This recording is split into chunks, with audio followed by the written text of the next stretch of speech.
À l'exemple des pays développés et ceux en voie de développement, l'Afrique en général et particulièrement le Cameroun doivent s'arrimer à la modernité à travers la vulgarisation de l'outil informatique. Une formation utile aux apprenants et à la société. Et ce, dans un contexte où chaque citoyen doit être capable d'accompagner l'environnement digital qui aujourd'hui s'impose à nous avec acuité et qui va sans doute davantage se greffer à notre vie quotidienne. La plupart des plus grandes nations du monde investissent des sommes immenses, des sommes astronomiques pour l'intelligence artificielle. Il faut comprendre qu'il y a quelque chose qui s'apprête à se passer dans le monde entier.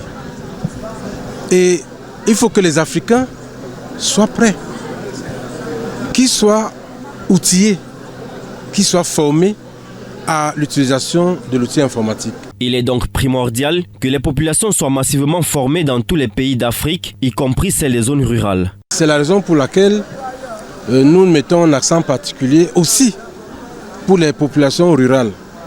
Les populations rurales ont besoin aussi d'avoir l'accès à l'information pour pouvoir utiliser de façon optimale les ressources de l'intelligence artificielle et être capable d'analyser un certain nombre de données. Fruit de la continuité de la vision présidentielle axée sur l'arrimage des populations au digital, le projet MIGEF 2035, marrainé par la première dame Chantal Biya, voit ainsi ajouter à son nombre 120 nouveaux bénéficiaires, reflétant un outil capital pour l'auto-emploi et dans la même veine, fait aussi de l'administration un espace interconnecté.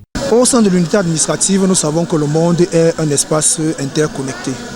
Aujourd'hui, sans les nouvelles technologies de l'information et de la communication, il est très difficile d'avoir la visibilité nécessaire pour permettre à une localité comme Lobo de pouvoir se montrer aux yeux non seulement des populations au Cameroun même et à l'international. Soucieux de faire de la jeunesse de Lobo dans le département de la Leki, région du centre, une jeunesse dynamique, responsable et porteuse d'un souffle nouveau, cette formation concrétise peu à peu la vision de la nouvelle terre promise voulue par le maire de la commune, par ailleurs parrain de cette promotion. Tout ceci concorde à la formation. Lorsque vous avez une jeunesse de Lobo formée, ça nous amène et nous sommes convaincus qu'à travers tous ces éléments de base, Lobo va se développer avec tous ses fils. Pour les récipiendaires, ce fut une belle expérience. Je ne savais rien sur l'ordinateur, mais au jour d'aujourd'hui, je peux saisir un texte, faire des modifications, effectuer des calculs.